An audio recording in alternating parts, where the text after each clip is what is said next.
Recording in progress.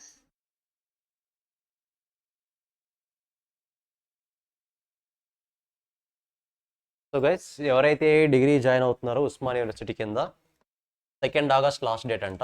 ఒకసారి admissions చూసుకోండి ఎవరైనా, ఓకేనా? ఎవరైతే జాయిన్ అవుతున్నారో వాళ్ళు, అదే ఆ notice. 2 August is the last date.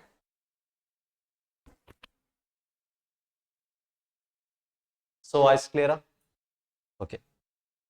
So guys, first of all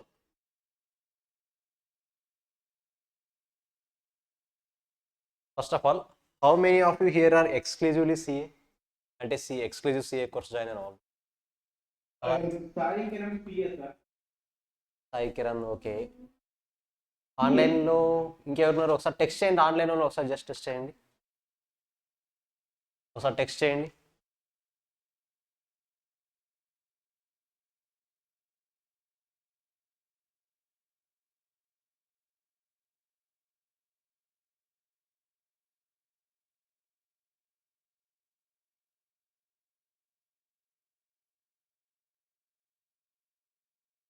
yes, okay. So guys, ఈరోజు మనం ఏ స్టార్ట్ చేస్తున్నాం? కాస్టింగ్ బేసిక్స్ స్టార్ట్ చేస్తున్నాం. ఎస్. సో ఐ హోప్ అందరితో బేసిక్ బుక్స్ ఉన్నాయి కదా, అట్లీస్ట్ ఉన్నాయి లేదా? ఎవరితో లేవా బేసిక్ బుక్స్? బేసిక్ బుక్ లేవా? నో, ఐసీఎంఎట్లు కాదు, ఓన్లీ బేసిక్ బుక్. ఒకసారి ఇన్ఛార్జ్ అడగండి, ఉంటుంది, ప్రొవైడ్ చేస్తారు. ఇన్ఛార్జ్ అడగండి.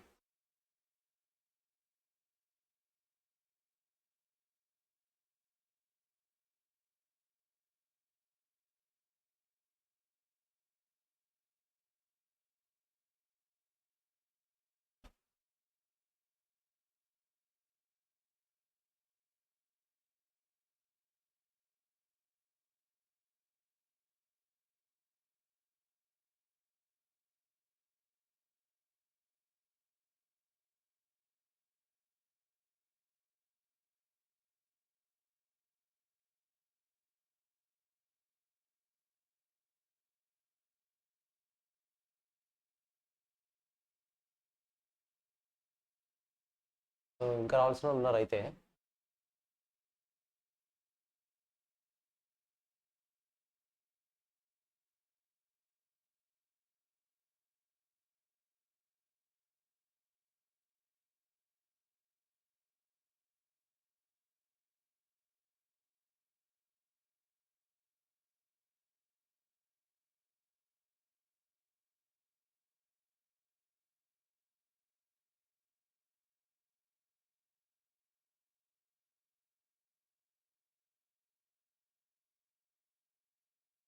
వచ్చారా?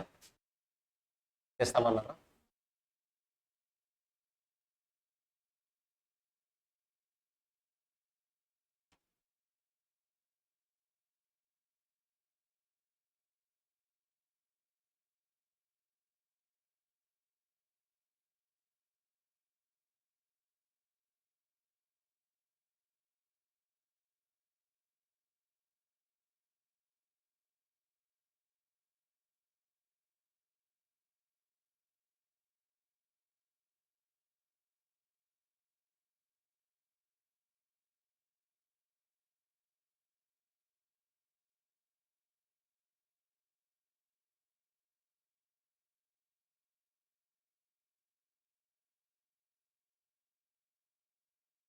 ఓకే, జస్ట్ ఇన్ఫార్మ్ చేసి వచ్చేయమనండి, వాళ్ళు తెస్తారు.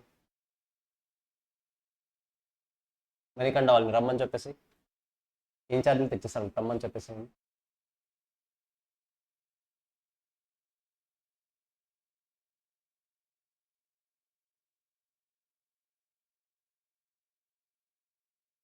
పేషెంట్ ఇన్ఛార్జీలు తెచ్చేస్తారు.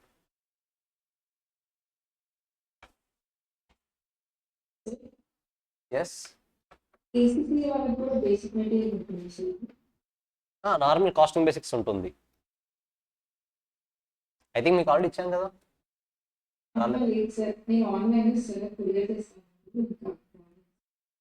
ఓకే, నేను షేర్ చేస్తాను ఒకసారి, ఓకేనా?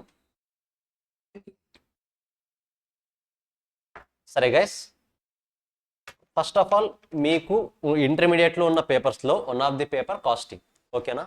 ఇంటర్మీడియట్లో మీకు కాస్టింగ్తో పాటు అదర్ పేపర్స్ కూడా ఉంటాయి. బట్ ఏ సబ్జెక్ట్ ఆ ఫ్యాకల్టీస్ ఇంట్రొడ్యూస్ చేసుకుంటారు. బట్ నేను మెయిన్గా కాస్టింగ్ ఈ సిఎంఏ వాళ్ళకైతే కాస్టింగ్ గ్రూప్ 1లోనూ ఉంటుంది కాస్ట్ మేనేజ్మెంట్గా, గ్రూప్ 2లో అయితే మేనేజ్మెంట్ అకౌంటింగ్ అని చెప్పేసి ఉంటుంది. గ్రూప్ 1లోను గ్రూప్ 2లో రెండింటిలోనూ కాస్టింగ్ ఉంటుంది. ఎందుకు? సిఎంఏలో అంటే మెయిన్ కాస్టింగే కాబట్టి. కరెక్టా? సిఏ ఇంటర్ వాళ్ళకైతే ఓన్లీ గ్రూప్ 2లో మాత్రమే ఉంటుంది. సిఏ ఇంటర్ వాళ్ళకి ఓన్లీ గ్రూప్ 2లో మాత్రమే ఉంటుంది. సో నా ఫస్ట్ మీరు కాస్టింగ్కి సంబంధించి ఒక క్లారిటీ ఇస్తాం సిఏ వాళ్ళకి, ఎక్స్క్లూజివ్లీ సిఏ వాళ్ళకు. చెప్పండి, డిగ్రీదే కదా చెప్పేసి ఆల్రెడీ. ఇప్పుడు చెప్పేసి ఆల్రెడీ.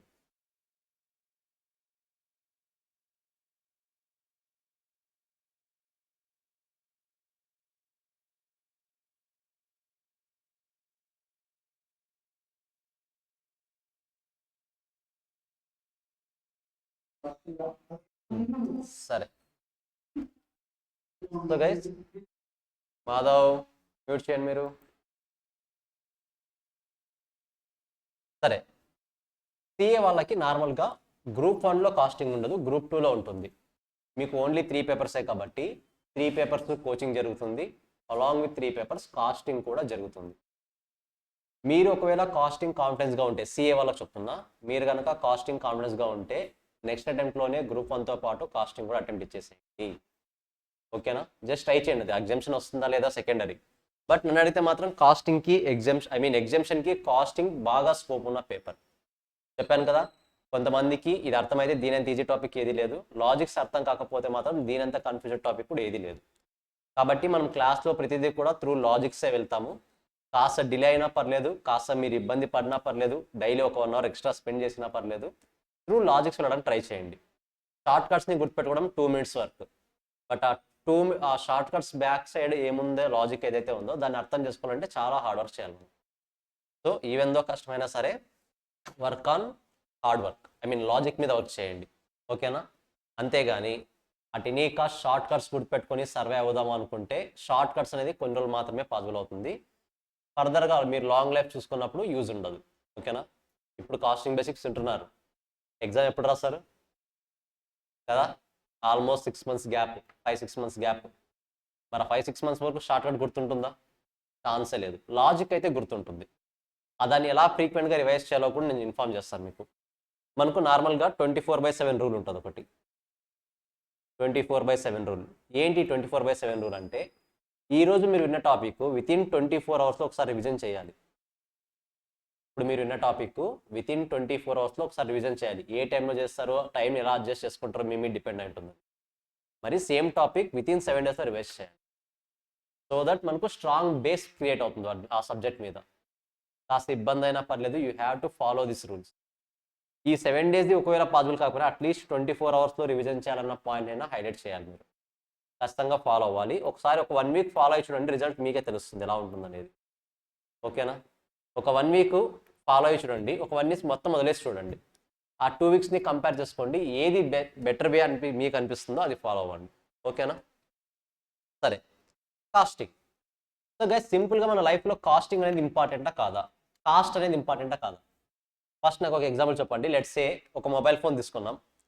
మొబైల్ ఫోన్ వాల్యూ ఒక 60,000 అనుకుందాం. ఓకేనా? 60,000 ఏంటి మనకు, కాస్టా ప్రైజా? ప్రైజ్. కానీ జనరల్గా మనం నార్మల్ డేస్లో జనరల్ కామన్ మ్యాన్ పర్స్పెక్టివ్లో ఆలోచించినప్పుడు మనం ఎలా ట్రీట్ చేస్తాం దాన్ని? కాస్ట్. కాస్ట్ ఎంత అంటాం, అంతేగాని ప్రైజ్ ఎంత అంటామా? అఫ్కోర్స్ ప్రైజ్ కూడా యూస్ చేస్తాం, బట్ మోస్ట్ ఆఫ్ ది సినారీస్ ఏది యూస్ చేస్తాం? కాస్ట్ అనే యూస్ చేస్తాం. కరెక్టా? అంటే రియాలిటీలో కాస్ట్ని ప్రైజ్ని సినానిమస్గా యూస్ చేస్తున్నారు. But when it comes to the subject, cost is different from price. Cost వేరు, ప్రైస్ వేరు. లెట్స్ సే మీరు ఒక ప్రోడక్ట్ని మీరు మ్యానుఫ్యాక్చర్ చేయాలంటే ఒక 100 rupees అయింది అనుకుందాం. దానికి మీరు ఒక 10 rupees ప్రాఫిట్ యాడ్ చేసి 110 rupeesకి సేల్ చేస్తారు. This is called price, selling price. This is called cost. 10 rupees is called profit. Clarity వస్తుందా? Cost is different from selling price. రెండు కూడా వేరు వేరు. మీరు ఆ పాయింట్స్ క్లియర్గా గుర్తుండాలి. సో కాస్టింగ్ సబ్జెక్ట్లో కాస్ట్ అంటున్నామంటే it is cost, selling price అయితే కాదు. ఓకేనా? మనం రియాలిటీలో యూస్ చేసినట్టు సెల్లింగ్ ప్రైస్ కాస్ట్ రెండు కూడా ఒకటి కాదు. కాస్టింగ్లో కాస్ట్ అంటే కాస్టే, సెల్లింగ్ ప్రైస్ అంటే సెల్లింగ్ ప్రైజే. కాస్ట్ని సెల్లింగ్ ప్రైస్గా యూస్ చేయకూడదు, సెల్లింగ్ ప్రైస్ని కాస్ట్గా కూడా యూజ్ చేయకూడదు. Is it clear first? Now అసలు ఏంటి కాస్ట్ అంటే? The amount of expenditure incurred for producing a product are amount of expenditure in providing incurred in providing a services. Guys నేను ఇక్కడ highlight చేసిన point చాలా జాగ్రత్తగా చదవండి. ఎక్స్పెండిచర్ సింపుల్గా మీరు ఒక ప్రోడక్ట్ని ప్రొడ్యూస్ చేయాలంటే ఇన్పుట్స్ పర్చేస్ చేయాలా? మీన్ ఒక అవుట్పుట్ రావాలంటే డెఫినెట్గా మీరు ఏం పర్చేస్ చేయాలి? ఇన్పుట్ పర్చేస్ చేయాలి. లెట్స్ ఏ మీరు ఒక దోశ వేస్తున్నారు హోటల్లో. దోశ అవుట్పుట్ అనుకోండి, ఇన్పుట్ ఏంటి? బ్యాటర్, కరెక్టా? మనకు అట్లీస్ట్ అదైనా తీసుకోవాలి కదా మనం, ఇన్పుట్. సో ఇన్పుట్కి సంథింగ్ కాస్ట్ ఇంకా రావాలి కదా. మీరు ఇన్పుట్ని పర్చేస్ చేయడానికి ఏదైతే అమౌంట్ పే చేస్తారో మనం పే చేసే అమౌంట్ని ఏమంటాం ఇక్కడ? కాస్ట్. అంటే ఒక ఫినిష్డ్ గుడ్స్ని ప్రొడ్యూస్ చేయాలంటే దానికి ఇన్పుట్స్ కావాలి. ఇన్పుట్స్ కోసం మీరు పే చేసే అమౌంట్ ఏదైతే ఉందో వాటిని జనరల్గా ఎక్స్పెండిచర్ అంటారు, ఎక్స్పెన్స్. అంటే అకౌంట్స్లో మీకు క్లారిటీ ఉంటుంది ఎక్స్పెండిచర్ అంటే ఏంటి, ఎక్స్పెన్స్ అంటే ఏంటి అనేది. ఈ ఎక్స్పెండిచర్ని మనం ఏమంటాం? కాస్ట్ అంటాం ఇన్ కాస్టింగ్. ఓకేనా? ఇది మీరు ఒక సర్వీస్ని ప్రొవైడ్ చేయడానికి అవ్వచ్చు ఆర్ ఒక ప్రోడక్ట్ని ప్రొడ్యూస్ చేయడానికి అవ్వచ్చు. ఏ పర్పస్ కోసమైనా సరే మీరు కాస్ట్ ఇంకర్ అయ్యారంటే, ఎక్స్పెన్స్ ఇంకర్ అంటే it is assumed to be cost. Let's say మీరు ఒక డాక్టర్ సర్వీసెస్ ప్రొవైడ్ చేయాలి. బట్ మీరు పేషెంట్ మీ దగ్గర రారు, మీరే పేషెంట్ దగ్గరికి వెళ్ళాలి. లెట్స్ సే ఒక 100 కిలోమీటర్స్ ఉంది అనుకుందాం. కొన్ని సిచ్యువేషన్స్లో వెళ్ళాల్సి వస్తుంది, వెళ్ళారు. ఇప్పుడు 100 కిలోమీటర్స్ మీరు ట్రావెల్ చేశారు. ట్రావెల్ చేసినందుకు సమ్ కాస్ట్ ఇంకర్ అవుతారు కదా. ఆ కాస్ట్ మీరే బేర్ అవుతారా, కస్టమర్కి ఛార్జ్ చేస్తారా? ఐ మీన్ పేషెంట్కి ఛార్జ్ చేస్తారా? పేషెంట్కి ఛార్జ్ చేస్తున్నారు. అంటే ఇంకర్ అయింది కాస్ట్ ఎవరు? ఎక్స్పెన్స్ ఇంకర్ అయింది ఎవరు? మీరు కాస్ట్ ఇంకర్ అయ్యారు, అది క్లయింట్కి ఛార్జ్ చేశారు. క్లయింట్ మీన్స్ పేషెంట్కి ఛార్జ్ చేశారు. సో ఆల్మోస్ట్ ఎవ్రీ సినారియోలో కూడా, ఏ సినారియో అయినా సరే మీరు ఇంకర్ అయ్యే కాస్ట్ ఎవరికి ఛార్జ్ చేస్తారు? కస్టమర్కి ఛార్జ్ చేస్తారు. ఆ పాయింట్ క్లియర్గా గుర్తుండాలి. మీరు ఇంకర్ అయ్యే ఈచ్ అండ్ ఎవ్రీ 1 రూపీ మీరు ఇంకర్ అవ్వరు. ఫస్ట్ మీరు ఇంకర్ అవుతారు, దాని తర్వాత కస్టమర్కి ఛార్జ్ చేసి కస్టమర్ దగ్గర నుంచి కలెక్ట్ చేసుకుంటారు. సో ఇక్కడ purely cost in expenditure terms means it is money, value money. నంబర్స్లో చెప్తాం ఎంత కాస్ట్ ఇంకర్ అయింది, 100 రూపీస్ ఇంకర్ అయ్యామా, 120 రూపీస్ ఇంకర్ అయ్యామా అన్నది. ఫస్ట్ కాస్ట్ అనే వాడికి క్లారిటీ వస్తుందా? Amount of expenditure incurred for producing a product or for providing a service. This is called simply cost. It will be in money terms, monetary terms. ఓకేనా? Now costing, procedure of ascertaining cost of product being manufactured or services being rendered. Case క్లియర్గా ఏమంటున్నారు ఇక్కడ? Procedure of ascertaining. What it mean by ascertaining? Let's say finding, agreed. కాకపోతే మనం ఇన్డెప్త్గా ఎలా discuss చేస్తామంటే ఇక్కడ మీరు ఏదైనా ఒక ప్రోడక్ట్ని ప్రొడ్యూస్ చేసినప్పుడు, లెట్స్ సే మన ఎగ్జాంపుల్లో బ్యాటర్ అనుకున్నాం కాబట్టి బ్యాటర్కి అట్లీస్ట్ ఒక 30 రూపీస్ ఇంకర్ అవుతారా అనుకుందాం. ఓకేనా? లేబర్కి ఒక 10 రూపీస్ పే చేయాలా? ఓవరాల్గా మీరు ఇంకర్ అయిన కాస్ట్ ఎంత? 40 అనుకుందాం. ఇప్పుడు 40 అనేది కాస్ట్, 40 ఈజ్ ద కాస్ట్. ఆ 40లో లేబర్కి ఎంత పే చేయాలి, బ్యాటర్కి ఎంత ఇంకర్ అయ్యామో అనేది కాస్టింగ్. అంటే ఏ పర్పస్ కోసం ఎంతెంత కాస్ట్ ఇంకర్ అయ్యామో అని చెప్పేది కాస్టింగ్. క్లారిటీ వస్తుందా? Cost means total value 40 rupees. ఆ 40లో మనము లేబర్కి ఎంత కాస్ట్ ఇంకర్ అయ్యాము, బ్యాటర్కి ఎంత కాస్ట్ ఇంకర్ అని సెగ్రిగేట్ చేసి చూపించేది కాస్టింగ్. రెండింటికి డిఫరెన్స్ తెలుస్తుందా? అందుకనే ప్రొసీజర్ ఆఫ్ అసర్టైనింగ్ అన్నారు. Finding out of exact amount, exact value of a particular product. Is it clear? Now cost accounting. మరి కాస్ట్ అకౌంటింగ్ అంటే ఏంటి? గైస్ మీరు కాస్ట్ ఇంకర్ అయ్యారు అంటే డెఫినెట్గా మీ నుంచి క్యాష్ బయటకు వెళ్తుంది కదా, అవునా కదా? దాన్ని ఎక్స్పెండిచర్గా ట్రీట్ చేయాలా వద్దా? ఎక్స్పెండిచర్. మరి ప్రోడక్ట్ని సేల్ చేసిన తర్వాత మీకు రిటర్న్ వస్తుంది కదా, రెవెన్యూ. ఆ రెవెన్యూని కూడా రికార్డ్ చేయాలా వద్దా? సో ఈ కాస్ట్ అకౌంటింగ్ అనేది beginning with the recording of income and expenditure. మీరు కాస్ట్ ఇంకర్ అయినప్పుడు ఎంత కాస్ట్ ఇంకర్ అయ్యారో రికార్డ్ చేస్తుంది. మీకు రెవెన్యూ జనరేట్ అయినప్పుడు ఎంత రెవెన్యూ రికార్డ్ చేయాలో కూడా ఇది డిసైడ్ చేస్తుంది. Process of beginning with the recording of income and expenditure. Income ఎప్పుడు వస్తుంది? సేల్ చేసినప్పుడు. ఎక్స్పెండిచర్ ఎప్పుడు ఇంకర్ అవుతాం? ప్రొడ్యూస్ చేస్తున్నప్పుడు, మ్యానుఫ్యాక్చర్ చేస్తున్నప్పుడు. ఓకేనా? బట్ ఇక్కడతో స్టాప్ అవుతుంది. ఇది ఇస్ ద బిగినింగ్. అంటే ఎక్కడి నుంచి స్టార్ట్ అవుతుంది? ఎక్కడి నుంచి స్టార్ట్ అవుతుంది? Recording of expenditure and income. But ends with, ఎక్కడ ఎండ్ అవుతుంది? By generation of periodical statements and reports. నాకు పర్టికులర్గా ఈ కాస్ట్ అకౌంటింగ్లో ఏం కావాలంటే పర్టికులర్ 2 డేస్తో నేను ఎంత ప్రోడక్ట్స్ సేల్ చేశాను, ఎన్ని ప్రోడక్ట్స్ సేల్ చేశాను, వాటి వల్ల ఎంత రెవెన్యూ వచ్చిందో కావాలి. సో 2 డేస్కి సంబంధించిన రిపోర్ట్స్ జనరేట్ చేస్తే సరిపోతుంది కదా. ఇప్పుడు ఆ రిపోర్ట్స్ జనరేట్ చేయడంలో కూడా కాస్ట్ అకౌంటింగ్ నాకు హెల్ప్ చేస్తుంది. ఆ రిపోర్ట్స్ని జనరేట్ చేయడంలో కూడా కాస్ట్ అకౌంటింగ్ అనేది నాకు హెల్ప్ చేస్తుంది. సో కాస్ట్ వేరు, కాస్టింగ్ వేరు, కాస్ట్ అకౌంటింగ్ వేరు. కాస్ట్ మీన్స్ మన ఎగ్జాంపుల్లో 40 rupees value. Cost accounting cost అంటే 40. కాస్టింగ్ ఏం చేస్తుంది, ఆ 40లో సెగ్రిగేషన్స్ ఏంటి, ఏ పర్పస్ కోసం ఎంతెంత కాస్ట్ ఇంక్రైమ్ అని చెప్పేది కాస్టింగ్. కాస్ట్ అకౌంటింగ్ అంటే 40 రూపీస్ని ఎక్స్పెన్స్గా రికార్డ్ చేస్తుంది, సేల్ చేసిన తర్వాత రెవెన్యూని రికార్డ్ చేస్తుంది. ఈ ఎక్స్పెన్స్ని ఇన్కమ్ని బేస్ చేసుకొని ఒక స్టేట్మెంట్ని జనరేట్ చేస్తుంది, ఒక రిపోర్ట్ని జనరేట్ చేస్తుంది. ఇలా జనరేట్ చేసేదే కాస్ట్ అకౌంటింగ్. క్లారిటీ వస్తుంది 3 టర్మినాలజీస్. బట్ ఇవంతా ఎందుకు చేయాలంటే for the purpose of cost control. కాస్ట్ని కంట్రోల్ చేయడానికి మనం ఇవన్నీ కూడా రికార్డ్ చేయాలి. ఏంటి కాస్ట్ కంట్రోల్ అంటే ఏంటి, చాలా సెగ్రిగేషన్స్ వస్తాయి, 1 by 1 డిస్కస్ చేద్దాం, no need to worry. But for time being మీరు ఏం గుర్తుపెట్టుకుంటారంటే, లెట్స్ సే నార్మల్గా ఎంప్లాయీకి 10 రూపీస్ పే చేస్తున్నాం, లేబర్కి, అక్కడ వర్క్ చేసే లేబర్కి 10 రూపీస్ పే చేస్తున్నాం. మన కంపెనీ వాడు మనకి ఇచ్చిన బడ్జెట్ 8 రూపీసే. అంటే ఒక లేబర్కి 8 రూపీస్ కన్నా ఎక్కువ పే చేయకూడదు. మన హోటల్ ఒక పాలసీ ఉంది, హోటల్లో అంటే ఏ లేబర్కైనా సరే ఒక దోశకి 8 రూపీస్ కన్నా ఎక్కువ ఇవ్వకూడదు అని ఒక కండిషన్ ఉంది. ఇలాంటప్పుడు నువ్వు 10 రూపీస్ ఛార్జ్ చేసే లేబర్ని హైర్ చేయొచ్చా? చేయకూడదు. చేసావంటే ఏమవుతుంది, కంపెనీకి బర్డెన్ పెరుగుతుంది. కరెక్టా? లాస్ రాదు, బర్డెన్ పెరుగుతుంది, కాస్ట్ బర్డెన్ పెరుగుతుంది. నా బడ్జెట్ ప్రకారం 8 రూపీస్ కన్నా ఎక్కువ ఛార్జ్ చేయకూడదు. బట్ ఈ పర్సన్ ఎంత ఛార్జ్ చేస్తున్నాడు, 10 రూపీస్. మరి అలాంటి పర్సన్ అసలు హోటల్లో కూడా ఎంటర్ అవ్వకూడదు కదా. బట్ నాకున్న కొన్ని రిలేషన్స్ వల్ల అతను నా బామర్ది అయి ఉండొచ్చు, సో ఎంటర్ చేయించేసాను, 10 రూపీస్ అయినా పర్లేదు నువ్వు చేయి, నేను చూసుకుంటానని. అంటే కాస్ట్ మీద కంట్రోల్ కనుక ఇంప్లిమెంట్ చేయలేకపోతే నాలాంటి వాళ్ళు ఏం చేస్తారు, ఫ్యామిలీ మెంబర్స్ అందరినీ హోటల్లో పెడతారు. పాసిబిలిటీ ఉందా లేదా? సేమ్ అలాగే కంపెనీలో కూడా బడ్జెట్ మీద కంట్రోల్స్ లేకపోతే ఎయిదర్ రెవెన్యూని ఎక్కువ అర్న్ చేసి తక్కువ వచ్చిందని చూపిస్తారు, లేదా కాస్ట్ తక్కువ ఇంకర్ అయ్యి ఎక్కువ ఇంకర్ అయ్యమని చూపిస్తారు. లెట్స్ సే ఇప్పుడు నేనే ఒక బడ్జెట్ మేనేజర్ అనుకోండి, నాకు నా సీనియారిటీ లెవెల్ పర్సన్స్ నాకు ఇచ్చిన బడ్జెట్ మ్యాక్సిమం 1 lakh వరకు ఇంకర్ అవ్వచ్చని, ఏ పర్పస్ కోసమైనా అవ్వచ్చు. నేను ఈ ఇయర్లో 90,000 రూపీస్ ఇంకర్ అయ్యాను, ఓకేనా. కానీ రిపోర్ట్లో ఎంత ఇంకర్ అని చూపిస్తాను, 1 lakh ఇంకర్ అని చూపిస్తాను. రిమైనింగ్ 10,000 ఏం చేయొచ్చు నేను? ఐడియా ఉంది కదా. సో ఇలాంటి సినారియోస్ జరుగుతాయి. సినారియో 2, కంట్రోల్ చేయకపోతే రెవెన్యూ చూడండి, రెవెన్యూ వచ్చేసి 80,000 వచ్చింది రెవెన్యూ అని చూపిస్తాను, బట్ నాకు రియాలిటీలో ఎంత వచ్చి ఉంటుంది, 1 lakh వచ్చి ఉంటుంది. అంటే ఆ రిమైనింగ్ 20,000 ఏం చేశాను, మరి పాకెట్లో పెట్టుకున్నా. సో ఇలాంటి సినారియోస్ జరిగే ఛాన్స్ ఉంటుంది. ఇలాంటి సినారియోస్ అన్నీ జరగకుండా ఉండాలంటే I should make some control, I should implement some control. ఆ కంట్రోల్సే కాస్ట్ మీద ఇంప్లిమెంట్ చేస్తే మనము ఈ కాస్ట్ అకౌంటింగ్ అనేది మనకు హెల్ప్ చేస్తుంది. వాటిని ఎలా ఐడెంటిఫై చేయాలి, ఎలా కంట్రోల్ చేయాలి, కాస్ట్ని ఎలా రెడ్యూస్ చేయాలి, నంబర్ ఆఫ్ వేస్ ఉన్నాయి ఇంకా దీంట్లో, అవన్నీ కూడా నేర్చుకుంటాం 1 by 1. సో క్లారిటీ వస్తుంది మొత్తానికి కాస్ట్ అకౌంటింగ్ అనే కాన్సెప్ట్ ఎందుకు ఉంది అనేది.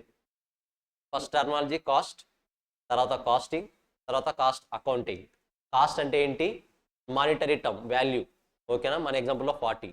కాస్టింగ్ అంటే ఏంటి, ఆ 40లో ఏ దానికి ఎంతెంత పార్ట్ ఉంది, సెగ్రిగేషన్ ఎంత ఉందని చెప్పేది. కాస్ట్ అకౌంటింగ్ అంటే వాటిని రికార్డ్ చేయడం, ఇన్కమ్ని రికార్డ్ చేయడం, వాటి మీద రిపోర్ట్స్ని జనరేట్ చేయడం. Is it clear? క్లారిటీ వస్తుందా? ఇప్పుడు ఒక పాయింట్ క్లారిటీ రావాలి మీకు. నా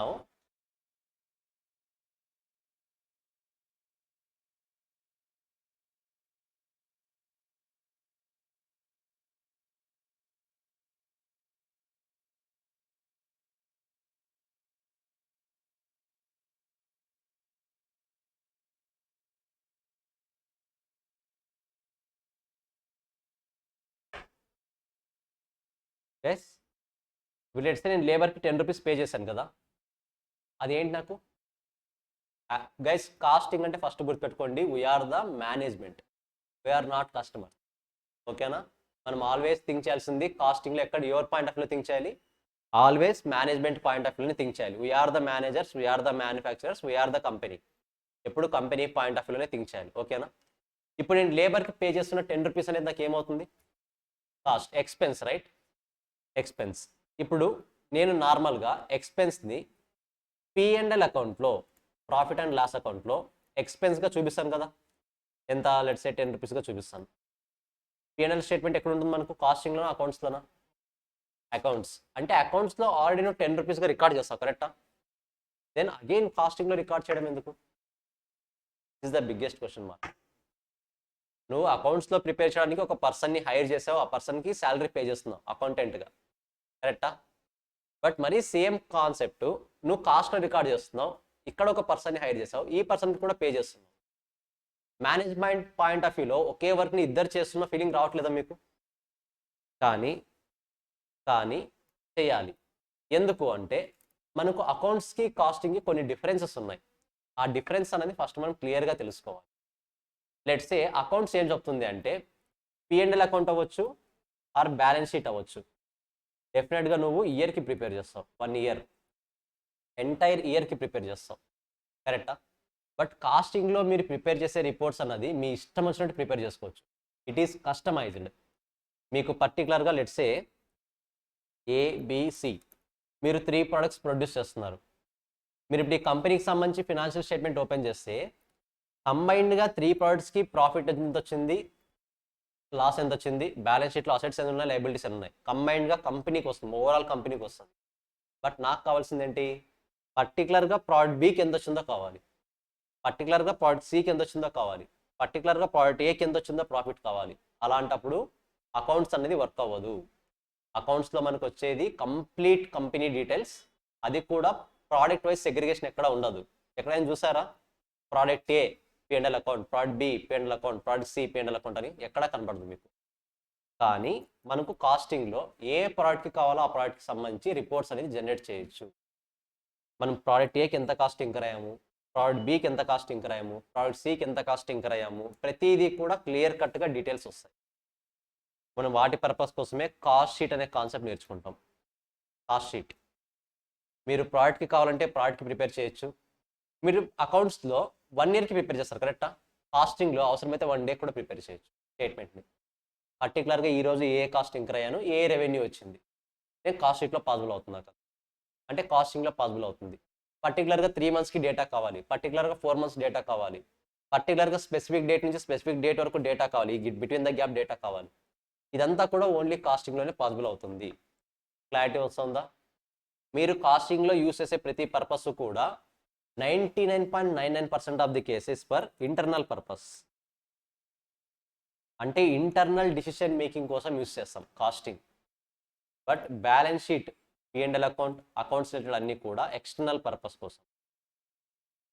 నథింగ్ బట్ మన యూజర్స్ ఎవరైతే ఉన్నారో, మన ఇన్వెస్టర్స్ ఎవరైతే ఉన్నారో వాళ్ళకు క్లారిటీ ఇవ్వడానికి ఈ ఇయర్ కంపెనీ ప్రాఫిట్ ఎంత వచ్చింది, ఈ ఇయర్ కంపెనీ లాస్ ఎంత వచ్చింది, కంపెనీ ఫినాన్షియల్ పొజిషన్ ఎలా ఉంది, ఇవన్నీ కూడా తెలియడానికి కోసం మనం ఎక్స్టర్నల్ రిపోర్ట్ జనరేట్ చేస్తాం.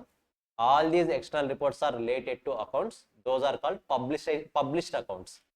అంటే మనకి ఫ్రీగా రిసోర్సెస్ అనేది అవైలబిలిటీ ఉంటాయి ఆన్లైన్లో, ఎప్పటి కావాలో అప్పుడు మీరు డౌన్లోడ్ చేసుకోవచ్చు, చూసుకోవచ్చు.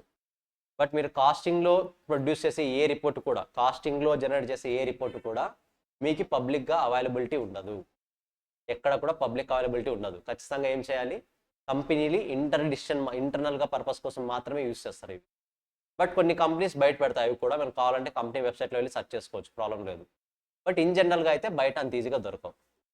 ఇది ఎందుకు, ఏ పర్పస్ కోసం?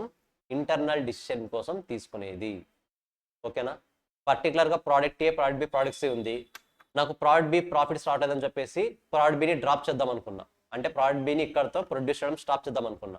ఇది నేను పబ్లిక్గా వేయాల్సిన అవసరం లేదు, నా ఫినాన్షియల్ స్టేట్మెంట్లో చూపించాల్సిన అవసరం లేదు. ఎక్కడైనా వస్తుందా అకౌంట్స్లో కానీ బ్యాలెన్స్ షీట్లో ప్రోడక్ట్ బి డ్రాప్ అనే వర్డ్ ఎప్పుడైనా వస్తుందా? రాదు. కానీ కాస్టింగ్లో వస్తుంది, ఎందుకంటే అది ఇంటర్నల్ డిసిషన్ కాబట్టి. It is the internal decision and I should take internally. కాబట్టి ఇంటర్నల్ డిసిషన్ తీసుకొని ఇంటర్నల్ మేనేజ్తో మాట్లాడి నేను కావాలంటే ప్రోడక్ట్ బిని క్యాన్సిల్ చేసుకుంటే క్యాన్సిల్ చేసుకోవచ్చు, కంటిన్యూ చేయాలనుకుంటే కంటిన్యూ చేయొచ్చు. క్లారిటీ వస్తుందా రెండింటికి డిఫరెన్స్?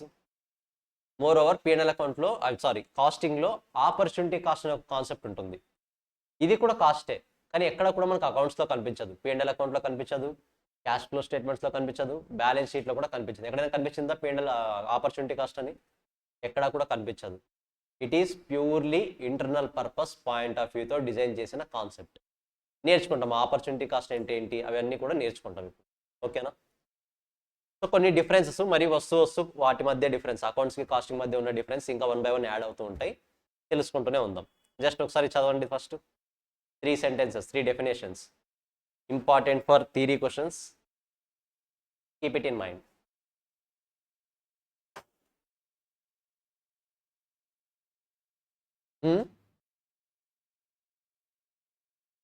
కంపెనీ వెబ్సైట్స్లోకి వెళ్ళాలి, డైరెక్ట్గా దొరకదు మనకు. అది ఈవెన్ కంపెనీ వెబ్సైట్స్ కూడా వాళ్ళు ఇవ్వాలనుకుంటే మాత్రమే ఇస్తారు, ఎందుకంటే అది పబ్లిష్గా రిలీజ్ చేయాలన్న రూల్ ఎక్కడా లేదు. మీరు క్యాష్ ఫ్లో స్టేట్మెంట్ని కావాలంటే ఈజీగా ఐడెంటిఫై చేయగలరు, కానీ కాస్ట్ షీట్ అయితే దొరకదు అంత ఈజీగా. కంపెనీ కాస్ట్ షీట్ మీకు ఎక్కడ పబ్లిక్గా దొరకదు. ఒకవేళ వాళ్ళ వెబ్సైట్లో అది కూడా కంపెనీ పెట్టాలనుకుంటే పెడుతుంది, అది వాళ్ళ ఇష్టం. బట్ అదే cash flow statement, financial statements, P&L account, balance sheet ఎక్కడైనా దొరుకుతాయి. ఎందుకు? కంపెనీ సార్ స్పెసిఫిక్గా చెప్పింది వాటిని. మీరు డెఫినెట్గా మీ ఫినాన్షియల్ స్టేట్మెంట్ని పబ్లిసైజ్ చేయాలి, పబ్లిక్కి ఇన్ఫర్మేషన్ అవైలబుల్గా ఉండేటట్టు ఉంచాలి, కాబట్టి ఖచ్చితంగా దొరుకుతాయి. ఇంటర్నల్ డిసిషన్ మేకింగ్లో యూస్ చేసే ఏది కూడా 99% ఆఫ్ ది కేసు దొరకవు. 1 or 2 కంపెనీస్ మేబీ వాళ్ళ ఓన్ ఇంట్రెస్ట్తో రిలీజ్ చేయొచ్చు అంతే. ఓకేనా? జస్ట్ వేస్ట్ చేయండి ఒకసారి.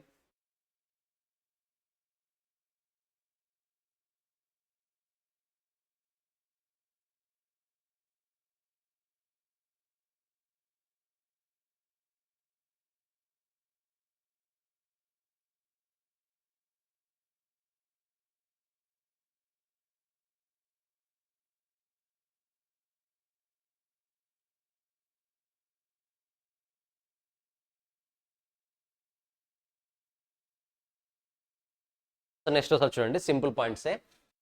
అసలు ఈ కాస్ట్ అకౌంటింగ్ ఆబ్జెక్టివ్స్ ఏంటి, అంటే ఏ పర్పస్ మీద ఈ కాస్ట్ అకౌంటింగ్ అనేది మనకు ఉంది? సింపుల్, సో అసర్టైన్మెంట్ ఆఫ్ కాస్ట్, ఏ ప్రోడక్ట్కి ఎంతెంత కాస్ట్ ఇంకర్ అయ్యామో ఐడెంటిఫై చేయడానికి యూజ్ అవుతుంది. Same determination of selling price. Guys, ఈ కాస్ట్ అకౌంటింగ్ అనేది ఓన్లీ కాస్ట్ డిటర్మినేషన్ పర్పస్ కోసమే కాదు, సెల్లింగ్ ప్రైస్ ఐడెంటిఫై చేయడానికి కూడా యూజ్ ఉంటుంది, బాగా యూజ్ అవుతుంది. లెట్స్ సే సెల్లింగ్ ప్రైస్తో మనకు బెనిఫిట్స్ ఏంటి, అది కూడా ఇంపార్టెంటే. లెట్స్ సే మీరు ఒక ప్రోడక్ట్ని మ్యానుఫ్యాక్చర్ చేయడానికి మీకు 150 రూపీస్ అయింది, ఓకేనా? మీరు ఒక 20 రూపీస్ ప్రాఫిట్ యాడ్ చేసుకొని 170 రూపీస్కి సేల్ చేస్తున్నారు, అంటే కాస్ట్ ఎంత? 150, సెల్లింగ్ ప్రైస్ ఎంత? 170, కరెక్టా? నా మీరు ప్రోడక్ట్ మార్కెట్లో ప్రోడక్ట్ని 170 రూపీస్కి సేల్ చేస్తున్నారు, బట్ మీ కాంపిటీటర్ ఏమో 160కే సేల్ చేస్తున్నాడు ప్రోడక్ట్ని. ఆటోమేటిక్గా మీ ప్రోడక్ట్ని కస్టమర్ కొంటాడా? 160 రూపీస్ పెట్టి కొంటాడా? 160 రూపీస్కి వెళ్తాడు. మీరు బాగా ఆలోచించండి, కాస్ట్ని ఐడెంటిఫై చేయడానికి చాలా హార్డ్ వర్క్ చేశారు, పర్ఫెక్ట్గా ఐడెంటిఫై చేశారు, కానీ you fail to guess the selling price. ఇంకా సెల్లింగ్ ప్రైస్ని కూడా డిసైడ్ చేయాలంటే మార్కెట్లో ఉన్న చాలా ఫ్యాక్టర్స్ని, ఇలాంటి ఫ్యాక్టర్స్ని కన్సిడర్ చేయాలి. లెట్స్ సే మన కాంపిటీటర్ ప్రైస్ 160 తీసుకుందాం, ఈ పర్సన్ ఎంత ప్రాఫిట్ తీసుకుంటాడు అంటే అతను ప్రోడక్ట్ని మ్యానుఫ్యాక్చర్ చేయడానికి 140 అవుతుంది, 20 రూపీస్ ప్రాఫిట్ యాడ్ చేసుకుని 160కి సేల్ చేస్తున్నాడు. నీ కాంపిటీటర్ ఏమో 140కి మ్యానుఫ్యాక్చర్ చేస్తున్నాడు, నువ్వేమో 150కి మ్యానుఫ్యాక్చర్ చేస్తున్నావు. అంటే ఇప్పుడు నీ కస్టమర్ నీ ప్రోడక్ట్ని కొనాలి అంటే నువ్వు ఎయిదర్ ప్రాఫిట్ని 10 రూపీస్ అయినా చేసుకోవాలి, కరెక్టా? అప్పుడు 160 రూపీస్ అవుతుంది 10 రూపీస్ చేసుకుంటే. లేదా ఈ 150ని ఏం చేయాలి? 140 చేయాలి. రెండిట్లో ఏదో ఒకటి డిసైడ్ అవ్వాలి నువ్వు. అల్టిమేట్గా యాజ్ ఎ మ్యానుఫ్యాక్చరర్గా నువ్వు ఈ డిసిషన్ అయితే తీసుకోవు. ప్రాఫిట్ని తక్కువ చేసుకునే స్కోప్ ఉంటుందా మనకు? తక్కువ చేసుకుంటామా అంత ఈజీగా?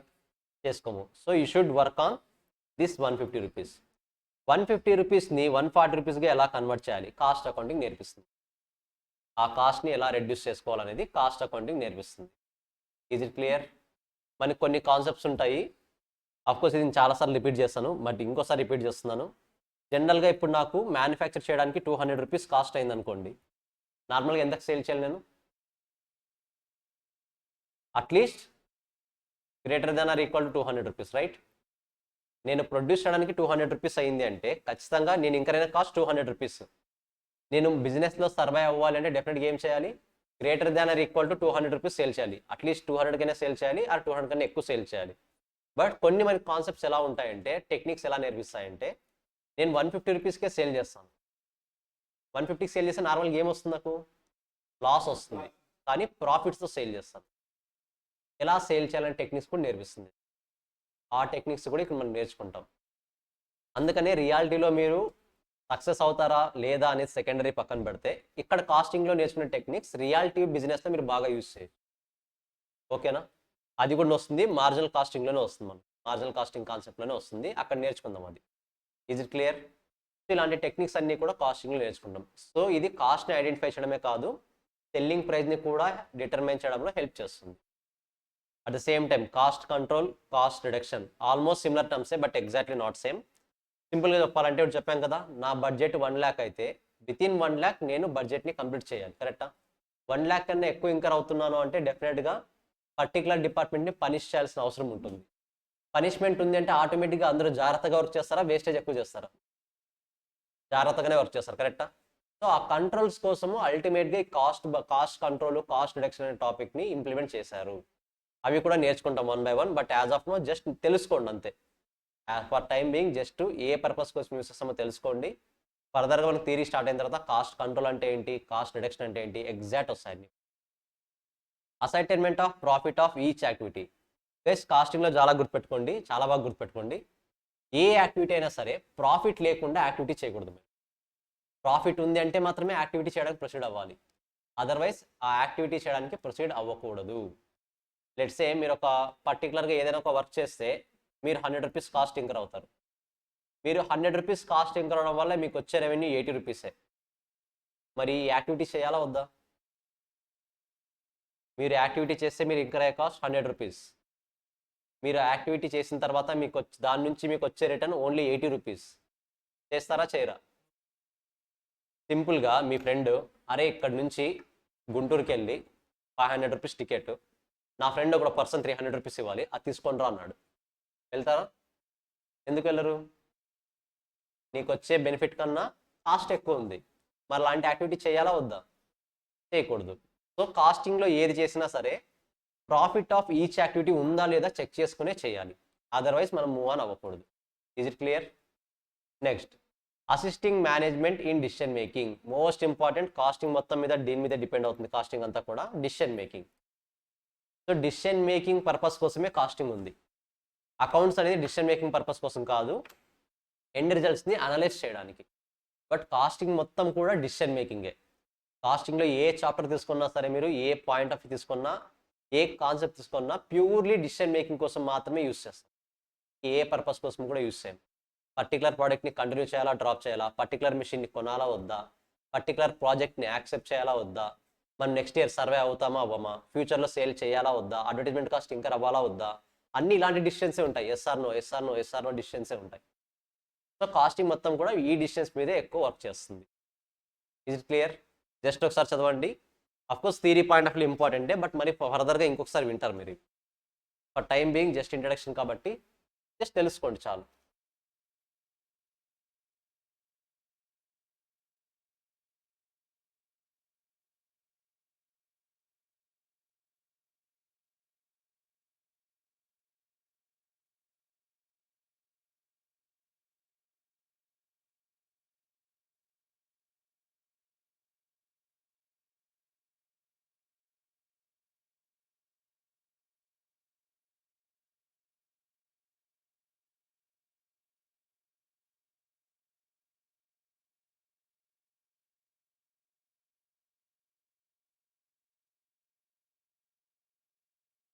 మనకు ఈచ్ పేపర్ క్వాలిఫై అవ్వాలంటే ఎన్ని మార్క్స్ కావాలి? 40, కరెక్టా? ఎగ్జామ్షన్ రావాలంటే 60. ట్రస్ట్ మీ, 100 మెంబర్స్ పేపర్ రాస్తే కాస్టింగ్ 100 మెంబర్స్. ఈ రెండు కేటగిరీస్ మధ్యలో ఉన్న వాళ్ళు ఎంతమంది ఉంటారు తెలుసా? Hardly 10 to 15%.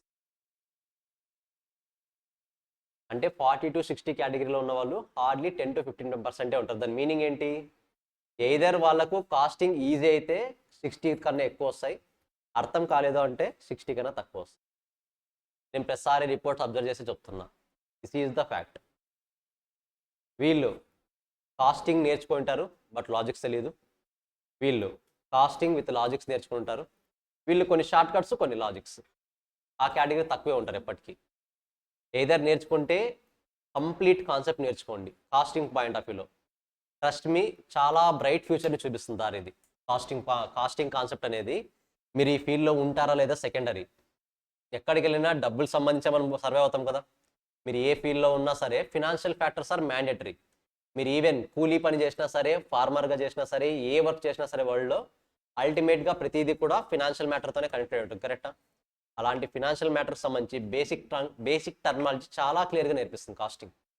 ఎక్కడ నువ్వు కాస్ట్ రెడ్యూస్ చేసుకోవచ్చు, ఎక్కడ రెవెన్యూని ఇంక్రీజ్ చేసుకోవచ్చు, ఎప్పుడు కస్టమర్ని ఎలా అట్రాక్ట్ చేయాలి, కస్టమర్ని అట్రాక్ట్ చేయాలంటే నువ్వు ఏ స్ట్రాటజీస్ యూజ్ చేయాలి, దాని టెక్నిక్స్ చాలా నేర్పిస్తుంది కాస్టింగ్. ఓకేనా? ఓన్లీ గ్రూప్ 1 కదా, ఇంక్లూడింగ్ గ్రూప్ 2 చెప్తున్నాను. కోర్స్ మరి సేమ్ కాన్సెప్ట్స్ ఫైనల్లో వస్తాయి, ఆ ఫైనల్లో కూడా ఇవే నేర్చుకుంటారు.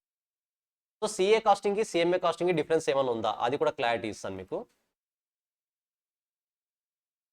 CA inter, CMA inter. ఇక్కడ సిఏలో గ్రూప్ 2లో ఉంటుంది, ఇక్కడ గ్రూప్ 1లోనూ ఉంటుంది, గ్రూప్ 2లోనూ ఉంటుంది, సిఎంఏ ఇంటర్లో. ఇవి రెండు కూడా సేమ్ పేపర్సే, 100% సేమ్ పేపర్సే. ఇక్కడ కాస్టింగ్ ఏదైతే ఉందో ఇక్కడ కాస్టింగ్ కూడా అదే ఉంటుంది. దెన్ సిఎంఏ వాళ్ళు ఎక్స్ట్రాగా నేర్చుకునేది ఏంటి, సిఎంఏ వాళ్ళు గ్రూప్ 2లో ఎక్స్ట్రాగా నేర్చుకునేది ఏంటి, ఆ పేపర్ని కాసేపు అలా పెట్టండి. మరి సిఏ ఫైనల్లోనూ కాస్టింగ్ ఉంది, సిఎంఏ ఫైనల్లోనూ కాస్టింగ్ ఉంది. ఓకేనా? సిఏ ఫైనల్లోనూ కాస్టింగ్ ఉంది, సిఎంఏ ఫైనల్లోనూ కాస్టింగ్ ఉంది. సిఏ ఫైనల్లో వచ్చే costing almost 90%. This is the paper. Clarity వస్తుందా? సిఎంఏ ఫైనల్కి వస్తుంది కదా, వాళ్ళకు కూడా 90% దిస్ ఇస్ ద పేపర్. అంటే మీరు ఇంటర్లో నేర్చుకునేదే మరి సిఎంఏ వాళ్ళు ఫైనల్లో కూడా వస్తుంది. As of now present syllabus ప్రకారం ఆల్మోస్ట్ 80 to 90% సేమ్ ఉంటుంది. ఇదే కాన్సెప్ట్ వీళ్ళు ఎక్కడ నేర్చుకుంటారు, ఫైనల్లో నేర్చుకుంటారు. సిఏ వాళ్ళు మీరు ఎక్కడ నేర్చుకుంటారు, ఇంటర్లో నేర్చుకుంటారు, మరి సేమ్ పేపర్ని ఫైనల్లో కూడా నేర్చుకుంటారు. కాకపోతే కాస్త డెప్త్ పెరుగుతుంది అంతే ఇద్దరికి ఫైనల్ లెవెల్లో. క్లారిటీ వస్తుందా? సో మొత్తానికి at the end of the course డెఫినెట్గా మీరు ఏం చేసుకోవాలి, కాస్టింగ్ నేర్చుకునే బయటికి వెళ్ళాలి. జస్ట్ టైం వేరియేషన్ అంతే. మీరు ఇంటర్లో చదువుతారు, వాళ్ళు ఫైనల్లో చదువుతారు. మీరు ఇంటర్లో పాటు ఫైనల్లో కూడా చదువుతారు సిఎంఏ వాళ్ళు అయితే. Is it clear? సరే, అడ్వాంటేజెస్ గైస్, ఏవైతే ఆబ్జెక్టివ్స్ ఉన్నాయో ఆబ్జెక్టివ్సే advantages. Most of the cases theory questions కూడా గుర్తుపెట్టుకోండి, కాస్టింగ్ అనే కాదు ఏ సబ్జెక్ట్ అయినా సరే most of the cases objectives advantages same ఉంటాయి. ఓకేనా? నేర్చుకుంటే పర్లేదు, ఒకవేళ నేర్చుకోలేకపోయాం గుర్తులేదు అనుకుంటే ఆబ్జెక్టివ్స్ గుర్తున్నా సరే అడ్వాంటేజెస్గా మీరు రాయొచ్చు. ఎలా రాయొచ్చు చూడండి ఒకసారి. ఆబ్జెక్టివ్ ఏంటి ఇక్కడ, కాస్ట్ని ఐడెంటిఫై చేయడం, అది మనకు అడ్వాంటేజే కదా. కాస్ట్ డిటర్మినేషన్, కాస్ట్ డిటర్మినేషన్లో హెల్ప్ అవుతుంది. కాస్ట్ని డిటర్మైన్ చేయాలనేది ఆబ్జెక్టివ్. కాస్ట్ అకౌంటింగ్ వల్ల అడ్వాంటేజ్ ఏంటి, కాస్ట్ని డిటర్మైన్ చేయొచ్చు. రెండుకి చాలా డిఫరెన్స్ ఉంది, కరెక్టా? బట్ మీనింగ్ ఒకటే. హెల్ప్స్ ఇన్ కాస్ట్ రిడక్షన్, నేర్చుకున్నాం కదా, cost control, cost reduction objectives. So అదే అడ్వాంటేజ్ అవుతుంది.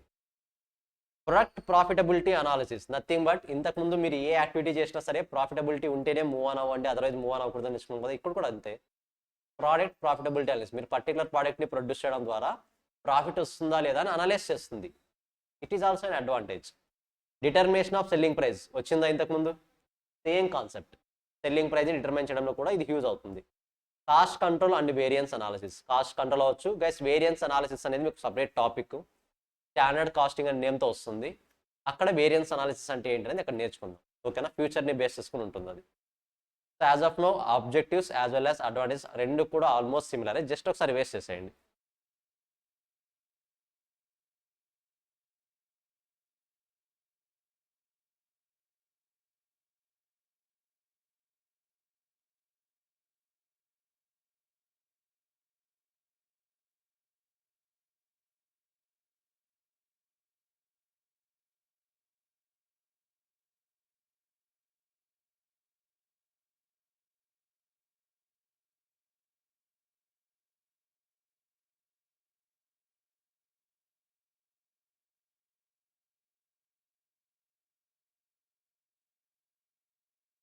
Yes, clear.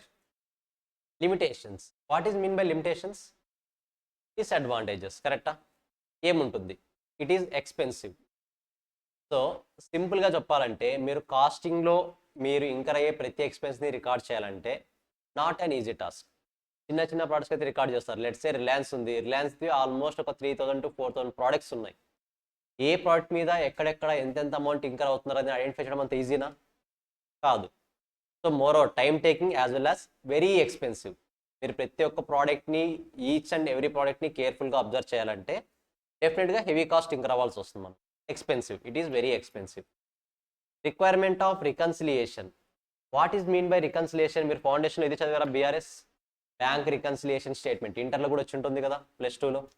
ఏంటి బ్యాంక్ రికన్సిలియేషన్ స్టేట్మెంట్? బ్యాంక్ బుక్ని క్యాష్ బుక్ని రెండు మ్యాచ్ అయ్యేలాగా చేస్తాం, కరెక్టా?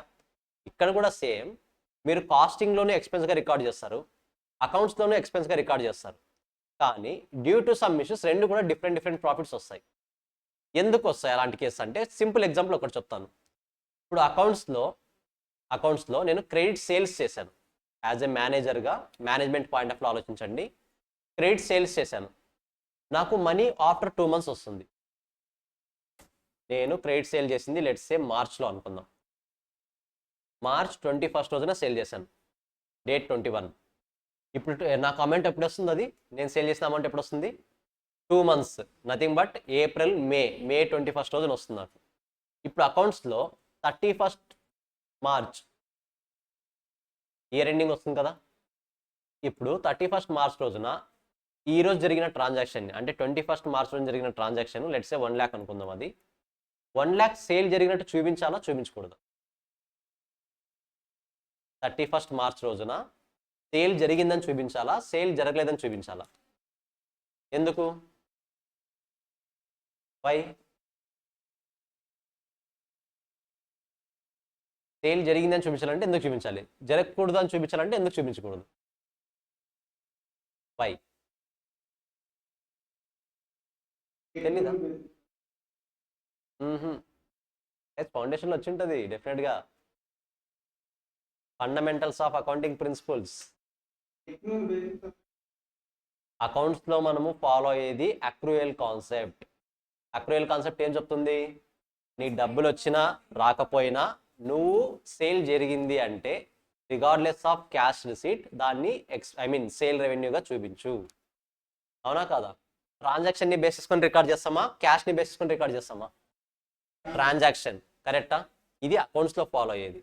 బట్ కాస్టింగ్లో మనము డబ్బులు వచ్చిన తర్వాతే రికార్డ్ చేస్తాం సేల్ అయినట్టు. అంటే ఎప్పుడు రికార్డ్ చేస్తాం? మేలో రికార్డ్ చేస్తాం, after 2 months. Most of the cost related transactions are cash basis, not accrual basis. ఓకేనా? ఇప్పుడు 31st మార్చ్ రోజున చూడండి, అకౌంట్స్లో ఏమో 1 lakh సేల్ ఎక్కువ చూపిస్తుంది, కాస్ట్లో ఏమో 1 lakh సేల్ తక్కువ చూపిస్తుంది. ఈ డిఫరెన్స్ ఎందుకు వస్తుందో మనము రికన్సైల్ చేయాలి. సో మీరు ఎప్పుడైతే కాస్ట్ అకౌంట్స్ని కూడా మెయింటైన్ చేస్తారో ఈ రికన్సిలియేషన్ హెడ్ఏక్ అనేది ఉంటుంది డెఫినెట్గా మీకు. ఎందుకు? అకౌంట్స్ ఏమో ఒక ప్రాఫిట్ చూపిస్తుంది, కాస్టింగ్ ఏమో ఒక ప్రాఫిట్ చూపిస్తుంది. ఎలా రికన్సైల్ చేయాలి దీని మీద కూడా మాకు ఒక చాప్టర్ ఉంది, ఇంటిగ్రేటెడ్ అకౌంట్స్ అని చెప్పేసి ఒక చాప్టర్ ఉంది, అక్కడ నేర్చుకుంటాం. Duplication of work. ఎందుకు డ్యూప్లికేషన్ ఆఫ్ వర్క్? సేమ్ ఎక్స్పెన్స్ని P&L అకౌంట్లో రికార్డ్ చేస్తున్నారు, సేమ్ ఎక్స్పెన్స్ని కాస్టింగ్లో కూడా రికార్డ్ చేస్తున్నారు. ఒకే వర్క్ని 2 times రికార్డ్ చేస్తారు కదా, డ్యూప్లికేషన్ ఆఫ్ వర్క్ కాదా? అది మనకు లాసే కదా. So that is also one type of limitation. Inefficiency. ఇక్కడ ఇన్ఎఫిషియన్సీ సింపుల్గా మీన్స్ నార్మల్గా అకౌంట్స్లో జరిగేది యాక్చువల్గా జరిగింది రికార్డ్ చేస్తామా, ఫ్యూచర్లో జరిగేది రికార్డ్ చేస్తామా? అకౌంట్స్లో బ్యాలెన్స్ షీట్ అవచ్చు, P&L అకౌంట్ అవచ్చు, అవన్నీ కూడా జరిగిందా జరగబోయేదా? జరిగింది అంటే పాస్ట్లో జరిగిన ట్రాన్సాక్షన్స్ రికార్డ్ చేస్తాం, కరెక్టా? బట్ కాస్టింగ్లో సమ్ టైమ్స్ ఫ్యూచర్లో జరిగే ట్రాన్సాక్షన్ని ముందుగా ఎస్టిమేట్ చేస్తాం, మనం ఫోర్కాస్టింగ్ చేస్తాం, గెస్ చేస్తాం, ఎస్టిమేట్ చేస్తాం. ఎప్పుడైతే మనం ఎస్టిమేషన్స్ చేస్తామో వచ్చే రిజల్ట్ అనేది యాక్యురేట్గా ఉంటుందని గ్యారంటీ ఇస్తారా? లేదు. కాబట్టి సమ్ టైమ్స్ అది ఇన్ఎఫిషియెంట్గా ఉంటుంది, ఇన్ఎఫిషియన్స్. ఓకేనా? కాస్టింగ్ అనేది కాస్త ఇన్ఎఫిషియన్స్గానే ఉంటుంది. బట్ మనం తీసుకునే ప్రతి డిసిషన్ కూడా చాలా లాజికల్ వేలో తీసుకుంటాం. కొన్నిసార్లు, అన్నిసార్లు కాదు, కొన్నిసార్లు మాత్రమే ఇన్ఎఫిషియెంట్ వేలో ఉంటుంది. Is that clear? Costing system itself does not control cost, but it uses does nothing but కాస్ట్ని కంట్రోల్ చేయకపోయినా మనం తీసుకునే డిసిషన్స్ అనేవి వాటిని కంట్రోల్ చేస్తాయి. నేర్చుకుంటారు, ఆ టెక్నిక్స్ నేర్చుకుంటే మీకు ఆ సెంటెన్స్ కూడా క్లారిటీ వస్తుంది. ఓకేనా? జస్ట్ ఒకసారి వేస్ట్ చేయండి ఇది కూడా.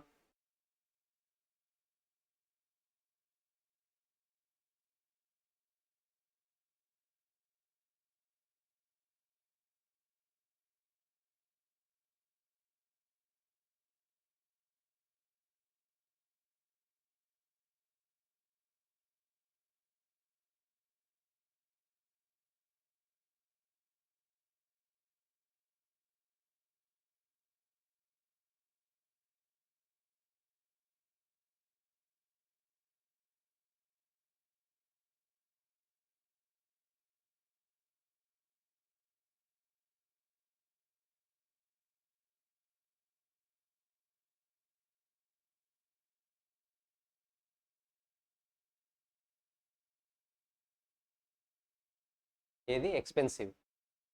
సింపుల్, మనం కాస్ట్ అకౌంటింగ్ని యూజ్ చేయాలంటేనే వెరీ ఎక్స్పెన్సివ్ అది.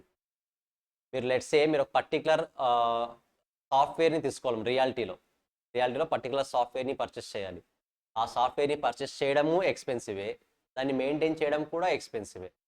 More over each and every ట్రాన్సాక్షన్ని రికార్డ్ చేయాలంటే మనం ఎక్కువ మెంబర్స్ ఆఫ్ లేబర్స్ని హైర్ చేయాలా, మరి ఎక్కువ మెంబర్స్ ఆఫ్ లేబర్ని హైర్ చేసే వాళ్ళకి శాలరీస్ ఎక్కువ పే చేయాలా, ఆటోమేటిక్ ఏమవుతుంది, ఎక్స్పెన్సివ్గా కన్వర్ట్ అవుతుంది మనకి. Detailed analysis in allocation absorption of overheads need to be additional work, hence additional salary. సింపుల్గా మీకు ఇంకా అబ్జార్ప్షన్ ఓవర్ హెడ్స్ అంటే క్లారిటీ రాలేదు. ఓవర్ హెడ్స్ మీన్స్ ఇండైరెక్ట్ కాస్ట్లు. మనం చెప్పామనుకున్నాం కదా, ఇప్పుడు రెంట్ ఉంది, రెంట్కి ఒక్కో ప్రోడక్ట్కి ఎంతెంత ఛార్జ్ చేయాలి మనం చెప్పగలమా డైరెక్ట్గా? చెప్పలేం. కానీ ఒక్కొక్క ప్రోడక్ట్కి డెఫినెట్గా ఛార్జ్ చేయాలి మనం. ఎలా ఛార్జ్ చేయాలి? By using some techniques. ఆ టెక్నిక్స్ని ఎవరు ఇంప్లిమెంట్ చేస్తారు? లేబర్స్. మరి లేబర్స్కి శాలరీ పే చేయాలి కదా. ఇప్పుడు లేబర్కి ఎందుకు హైర్ చేస్తున్నావు? ఇండైరెక్ట్ కాస్ట్ని అలొకేట్ చేయడానికి. అంటే కాస్ట్ పర్స్పెక్టివ్లో మాత్రమే అలొకేట్ చేస్తున్నావా, only accounting point of view తీసుకుంటున్నావా? Cost as well as accounts. అంటే పర్టికులర్గా కాస్ట్ పాయింట్ ఆఫ్ వ్యూలో నువ్వు ఈ పర్సన్ని హైర్ చేసినందుకు నువ్వు ఎక్స్ట్రాగా శాలరీ పే చేయాలి కాస్టింగ్ డిపార్ట్మెంట్లో ఉన్న పర్సన్స్. ఎలాగో వేరే పర్సన్ అకౌంట్స్లో వర్క్ చేస్తుంటాడు అకౌంటింగ్ డిపార్ట్మెంట్లో, బట్ అదే కాస్ట్ని కాస్టింగ్ డిపార్ట్మెంట్లో ఇంకో పర్సన్ ఇంకో విధంగా అనలైజ్ చేయాలి. ఇప్పుడు అకౌంట్స్లో రెంట్ ఎలా రాస్తాము, ఎక్కడ రాస్తాము? కాస్ట్ షీట్లోనా, ఐ మీన్ క్యాష్ ఫ్లో స్టేట్మెంట్లోనా, బ్యాలెన్స్ షీట్లోనా, P&L అకౌంట్లోనా? P&L account. అంటే అకౌంటింగ్ డిపార్ట్మెంట్లో రెంట్ అని రికాగ్నైజ్ చేయడానికి అకౌంటింగ్ డిపార్ట్మెంట్లో ఒక అకౌంటెంట్ ఉన్నాడు కదా, ఆ పర్సన్కి శాలరీ పే చేస్తున్నాం కదా. కానీ రెంట్ అని రాస్తే సరిపోదు, ఇక్కడ ఆ రెంట్ని ఏ ప్రోడక్ట్కి ఎంతెంత ఛార్జ్ చేయాలని కూడా డిఫైన్ చేయాలి. అది ఎవరు డిఫైన్ చేస్తారు? కాస్టింగ్ డిపార్ట్మెంట్లో ఉన్న వాళ్ళు రికార్డ్ చేస్తారు. మరి ఈ పర్సన్ కూడా శాలరీ పే చేయాలి కదా. మీరు అబ్జర్వ్ చేయండి, ఆల్రెడీ ఒక పర్సన్కి పే చేస్తున్నాం రెంట్ అని రికార్డ్ చేసినందుకు, సేమ్ రెంట్ని మరి బైఫర్గెట్ చేసినందుకు ఇంకో పర్సన్కి పే చేస్తున్నాం. అక్కడ మనకు మన ఎక్స్పెన్స్ అనేది ఇంక్రీజ్ అవుతూ వెళ్తుంది, మన కంపెనీకి కాస్ట్ అనేది ఇంక్రీజ్ అవుతూ వెళ్తుంది. ఇది జస్ట్ ఇలా ఒక ఎగ్జాంపుల్ ఇప్పుడు చెప్పింది. ఇలాంటి నంబర్ ఆఫ్ పాయింట్స్ ఉంటాయి మనం కాస్టింగ్ పాయింట్ ఆఫ్ వ్యూలో అనలైజ్ చేయాల్సింది. ఓకేనా? ఎస్ ఎస్ ఎస్ చెప్పండి.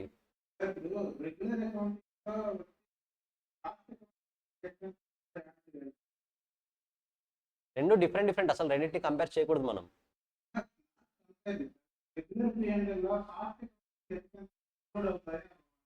Cost accounting expenses means no guys, నేను అదే చెప్తున్నాను. యాజ్ ఏ మేనేజర్గా నేను పే చేసే రెంట్ ఒకటే. ఓకేనా? నేను రెంట్ ఎవరికి పే చేస్తాను? ల్యాండ్ ఓనర్, కరెక్టా? ఇప్పుడు రెంట్ పే చేస్తాను కాబట్టి అకౌంట్స్లో ఏం ఎక్స్పెన్స్ రికార్డ్ చేస్తాను? జస్ట్ P&L అకౌంట్లో రెంట్, అంతే, రెంట్ పెయిడ్. బట్ ఈ ఇన్ఫర్మేషన్ కాస్టింగ్ డిపార్ట్మెంట్లో ఎలా వర్క్ అవుతుంది తెలుసా? ఇదే ఇన్ఫర్మేషన్ 1 lakh రెంట్ పే చేశాను, అకౌంటింగ్ డిపార్ట్మెంట్ రెంట్ పేడ్ అని 1 lakh రాసిస్తుంది. ఇదే 1 lakh ఏ ప్రోడక్ట్కి ఎంతెంత ఛార్జ్ చేయాలనేది కాస్టింగ్ డిపార్ట్మెంట్లో వర్క్ చేస్తారు. అంటే ఇప్పుడు మనం రెంట్ని 2 times రికార్డ్ చేసామా, ఒకటే అకౌంట్ని 2 different వేస్లో రికార్డ్ చేస్తున్నామా? 2 different ways. అంతేగాని అకౌంట్స్లో వచ్చే ఎక్స్పెన్సెస్ కాస్టింగ్లో రావు, కాస్టింగ్లో వచ్చే ఎక్స్పెన్సెస్ అకౌంట్స్లో రావు అనే కాన్సెప్ట్ లేదు. రెండిట్లో ఉన్నది ఒకే ఎక్స్పెన్సెసే, బట్ మనం ట్రీట్ చేసే విధానం వేరు. క్లారిటీ వస్తుందా?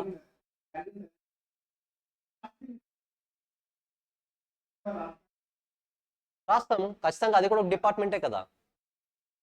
కాస్టింగ్ డిపార్ట్మెంట్లో ఇంకర్ అయ్యే రికార్డ్ రాస్తాము, ఫినాన్స్ డిపార్ట్మెంట్లో ఇంకర్ అయ్యే రికార్డ్స్ రాస్తాము, అకౌంట్స్ డిపార్ట్మెంట్లో ఇంకర్ అయ్యే రికార్డ్స్ రాస్తాము, manufacturing department, selling and administration department, ప్రతిదీ కూడా రాయాల్సిందే.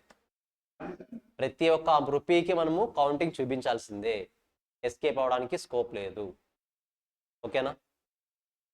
సో గైస్, ఇది జస్ట్ కాస్టింగ్కి సంబంధించిన ఇంట్రడక్షన్. టుమారో ఇంకా మెయిన్ కాన్సెప్ట్లో కోర్ ఏరియాలోకి ఎంటర్ అవుతాం. అసలు కాస్టింగ్లో కేటగిరీస్ ఏముంటాయి, ఏ కేటగిరీని ఎలా అనలైజ్ చేయాలి, ఎలా రికాగ్నైజ్ చేయాలి, ఇవన్నీ కూడా టుమారో క్లాస్లో నేర్చుకుంటాం. ఇప్పుడు అకౌంటింగ్ మేనేజర్కి రెంట్ పెయిడ్, అదే ఇంపార్టెంట్. బట్ కాస్ట్ మేనేజర్కి ఏం కావాలి? అది ఫిక్స్డ్ కాస్టా, వేరియబుల్ కాస్టా కూడా కావాలి. ఫిక్స్డ్ కాస్ట్ అయితే ఎలా అలొకేట్ చేయాలి, వేరియబుల్ కాస్ట్ అయితే ఎలా అలొకేట్ చేయాలి, ఎప్పుడు అలొకేట్ చేయాలి, ఎప్పుడెప్పుడు నేను సెగ్రిగేషన్స్ తీసుకోవాలి, ఇవన్నీ కూడా కాస్టింగ్ డిపార్ట్మెంట్ ఆలోచిస్తుంది. బట్ అకౌంట్స్ డిపార్ట్మెంట్ అంతా ఆలోచించదు. సింపుల్గా రెంట్ పెయిడ్ ఒక ట్రాన్సాక్షన్తో అయిపోయింది. కాస్టింగ్ డిపార్ట్మెంట్ రెంట్ పెయిడ్తో ఆగదు, ఏం చేస్తుంది? ఇన్డెప్త్గా చూస్తుంది ప్రతిదీ కూడా. ఓకేనా? సో ఆ టెక్నిక్స్ అన్నీ కూడా టుమారో నుంచి స్టార్ట్ చేద్దాం, 1 by 1. Is it clear guys? మరి ఫస్ట్ నుంచి ఉంటున్నారు కాబట్టి ఏ రోజు ఆ రోజు కంప్లీట్ చేసుకోండి. ఆ ఎనీ కాస్ట్ జరిగింది కొద్దికే కదా, నెగ్లెక్ట్ చేయొద్దు. ఓకేనా? సో మీకు మేబీ విత్ ఇన్ 1 weekలో మరి ఫుల్ డే క్లాసెస్ స్టార్ట్ అయిపోతాయి. ఆ ఫుల్ డే క్లాసెస్ స్టార్ట్ అయ్యేలోపు ఏ పెండింగ్స్ ఉన్నా సరే వీలైన తొందరగా కంప్లీట్ చేస్తూ వచ్చేసేయండి. ఓకేనా? ఎప్పటికప్పుడు కంప్లీట్ చేసేయండి క్లాసెస్. క్లాస్ ఉందా ఇప్పుడు? కొత్త వాళ్ళకు ఉంది కదా I think.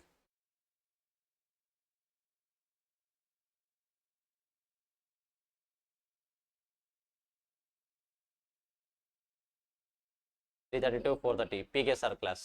Okay. So guys this is for the day.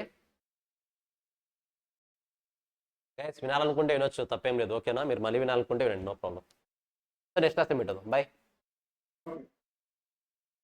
Recording stop.